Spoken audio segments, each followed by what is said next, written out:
Yo, what is up, everybody, and welcome back to another Madden 25 online game. Today we got the Atlanta Falcons and the Pittsburgh Steelers, and this is a rare ranked match that you'll see from me as far as ranked matches on the current gen. I don't really play these anymore, but I played this one like a few weeks ago, and this is like the only ranked match on the current gen I played in the past like month and a half. And oh man, what a way to start off the game! I think this is Dominique Davis, his first name is, but it's somebody Davis, and he just juked somebody to get in the end zone. Ooh, and these Falcons almost won against the Niners last night, and the game was really close. By the way, we punt him at the 1-yard line, so that was a great punt, but unfortunately, he gets out of his own end zone one play. But yeah, the Falcons, they almost made a ridiculous comeback against the Niners. They definitely played good enough to win the game, but there's a reason why the Niners have a really good record and the Falcons have a really bad record, because the Niners have playmakers and the Falcons, they don't.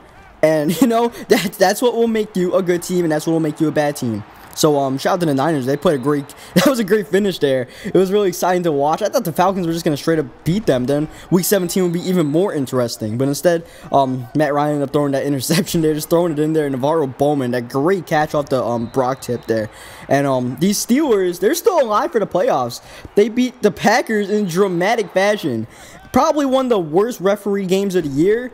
Which, I mean, doesn't say much, because there's been a lot of bad ref games this year, which is easy for us to say from the couch. Obviously, it's not that easy to ref, but still, that game, it was just straight up bad, especially that one, the block field goal that Pittsburgh had, that they called batting on when Ryan Clark's knee was down. Along with that, there was a bunch of other bad calls. They mishandled the last few seconds with the false start. They should have given the Packers like an extra 3 seconds or so on that false start when the 10-second runoff went on, but, you know, that game was just, it was really awesome to watch anyways. I mean, Pittsburgh could have kneed the ball out and took the game-winning field goal, but they decided to score, which Green Bay was happy with, and they almost got what they wanted, overtime out of that. But Matt Flynn just couldn't make the throw with the Boykins. It looked like Jordy Nelson got open there. Palomalu misread the play, and Jordy Nelson got open there, but Flynn took a shot, and I. Taylor helped shut down Boykins, and the Steelers are technically still alive. They need a lot to happen, including, you know, by the way, nice catch here by Julio Jones in the back of the end zone there to get that touchdown there. And once again, this dude Brian's putting it on point on these kicks,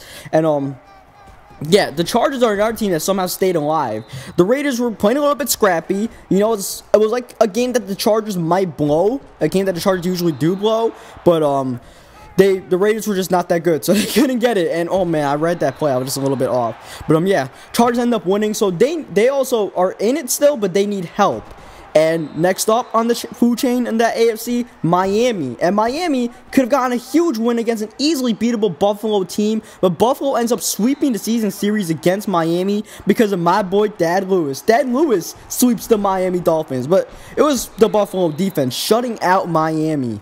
That was impressive by Buffalo. And Buffalo is that kind of team, as he baits the hell out of me there. Buffalo is that kind of team that, you know, they won't play good every week, but if you catch them on their good week, you know, they'll fight you. They'll fight you, and Miami was not ready for the fight. Tannehill was ruffled all day to the point that he actually got injured and had to leave the game from a groin. And there, oh man, I almost got that one. Thankfully, we forced the drop there. But, yeah, look at this though. Like, he had some great plays with the running backs. Like, he was making some great cuts in the open field. To where, like, a little bit was me not being that used to the current gen compared to the next gen, because of the next gen it's harder to cut. But at the same time, I can't take credit away from him. He was making great cuts, and he was just making people miss in the open field, including me. I couldn't make tackles on him, and that helped him to continue this drive here and eventually get a touchdown there on the sneak on 3rd down and 1.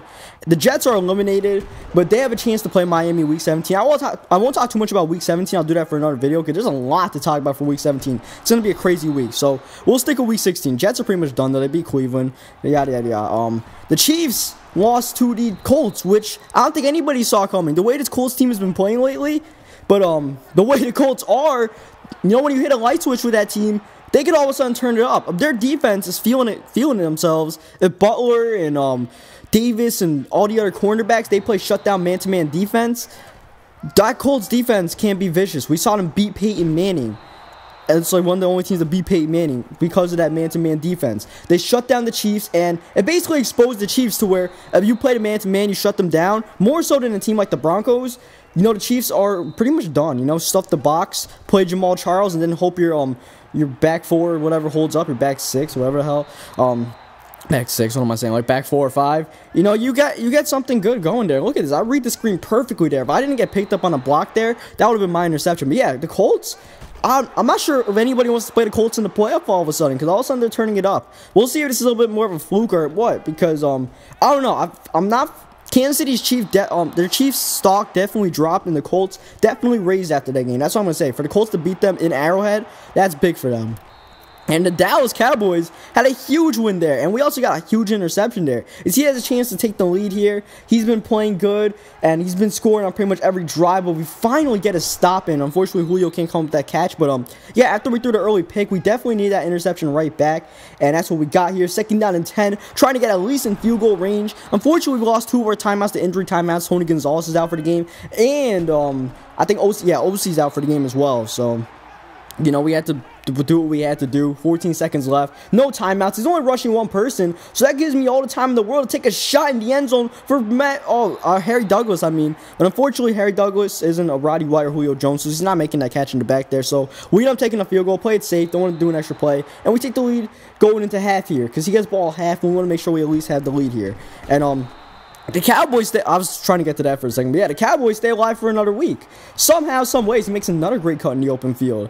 And, you know, that's just Romo being Romo. Straight up, that's what that game's all about. Romo throws some bad interceptions. He throws it to his friend D'Angelo Hall, as most interception-friendly quarterbacks seem to do.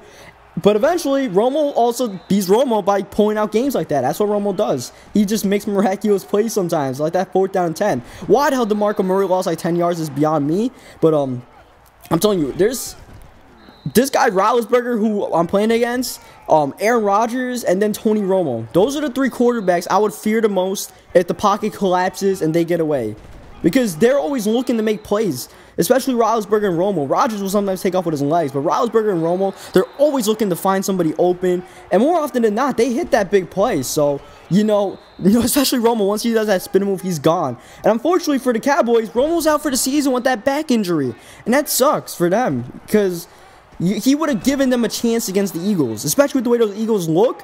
The Eagles tearing up the Bears, going against the Cowboys defenses. We got a big time stop there in 4th down and 1. What a shutdown play there with Will Moore right there, just stuffing it. And I show it again because why not? I didn't mean to show it twice, but it's so nice we show it twice. Next play, flea flicker going deep downfield. I had my choice of receiver because he ran commit. I threw it to Julio since he's the faster guy, and that was the guy I was looking at more so than Roddy. And Julio gets the touchdown there, so we make the big stop in 4th down, and we hit the flea flicker for the touchdown and completely change this game around. Instead of a long drive, by the way, of him constantly pounding the rock there to try to take the lead, we turned into a 10-point lead for us. So, you know, big switch for us. But yeah, the Eagles looked deadly on Sunday night.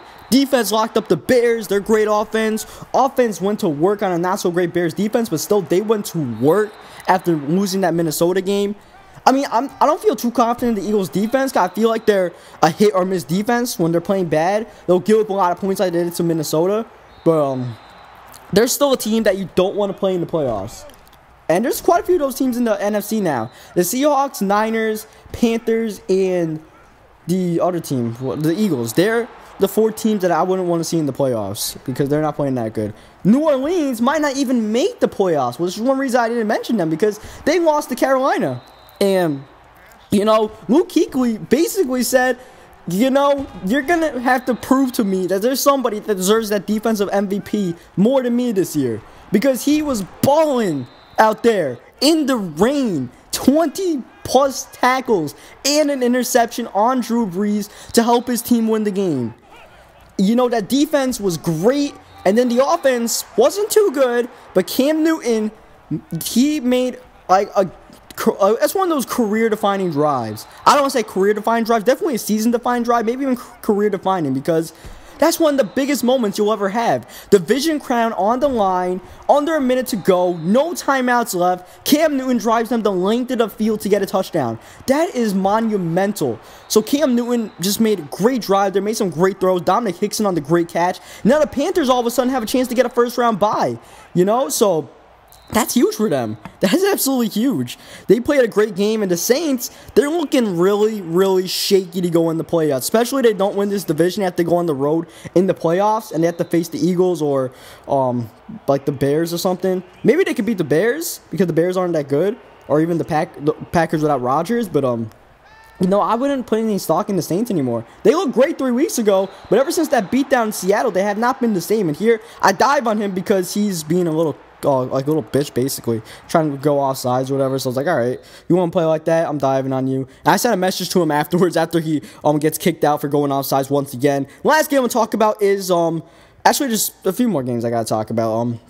So you want to stick around. The game's over. You want to stick around for this. Shout out to Peyton Manning for breaking the all-time record, by the way. Obviously, the MVP and all that stuff's going to him this year. Shout out to him for, it's a beatable Houston team, but he beat them, so good for them. New England blew out Baltimore. I had a lot of stock in Baltimore, and I still do. I still do think they could beat Cincinnati and make the playoffs, which sounds really stupid, especially after Cincinnati blew up Minnesota. But New England, I mean, Brady and Belichick, they do it every year, but this is one of their best years ever, you ask me. With absolutely no weapons on offense and a lot of injuries on defense, they just plug in new guys, and they work like clockwork. The defense played really good against Baltimore. The offense was moving against a pretty good Ravens defense, so, you know, the damn Patriots, man, you can never count them out. As for the Ravens, I don't know. They lost a lot of momentum, but they gained it all back and they beat Cincinnati, which I think they can, but, you know, who knows. That final wildcard spot is up in the air. And it's kind of funny that an 8-8 team is going to make the playoffs out of that second wildcard spot, when the Cardinals might not, if they go 11-5, because they beat the Seahawks at home, and if they beat the Niners, they might still not make the playoffs, because if the Saints win, you know, they can't make, there's no chance for them, since there's no division crown on the line. The Niners clinched on Monday Night Football, and you know, it sucks because the Cardinals are playing a really good game, and if Andy Reid isn't Coach of the Year, you got to give it to my man Bruce Arians for the second year in a row. What he's doing with that Cardinals team is very impressive. To beat Seattle at home, first loss in Russell Wilson's home career, unless you include the Fail Mary, which doesn't technically count, but you know, they played a great game. They deserved to win. The Seahawks almost BS another win out, but the Cardinals ended up getting the win. Got a pretty lucky interception at the end, but still a great play by Dansby, and, you know, they won. So, I mean, Richard Sherman also said that he wants Defensive Player of the Year. He's like, Kuechly, look what I could do here. But his team lost, so, I mean, right now, I think Kuechly might have a little bit of the edge. Even though he doesn't have great pass coverage, I mean, he's just a great player, you know? So, I think it'll be between those two for Defensive Player of the Year, and, the final game we got to talk about is my Giants beating Detroit, because, yo, Detroit is just butt cheeks, man. Like, Matthew Stafford, I don't know what to say about the guy. You like him, but you don't like him too much. He's talented, but he just doesn't come up clutch. Straight up. He only won one clutch game in his career, pretty much, was that Cowboys game, which was just bad defense by the Cowboys. But, I mean, they're not playing good. I know Megatron is hurt, but that's no excuse for you to lose to the Giants at home when the Giants are playing piss poor right now. I watch that Giants team every week. That team is piss poor, and they lost to them. Like, that's not supposed to happen. Shout out to my Giants for beating them. Like, Detroit doesn't even deserve to sniff the playoffs. I was hoping my Giants would beat them just to get them out. But yeah, I don't know what's up with that Detroit team, man. They need to fire Schwartz. They need to figure out what the hell's going on with Stafford, and like work from there, because, you know, They need to fix that team, because they're definitely more talented than their record is. But on that note, hope you guys leave a like on the video if you enjoyed it. Subscribe for more Madden 25 online games, and I will catch you guys next time.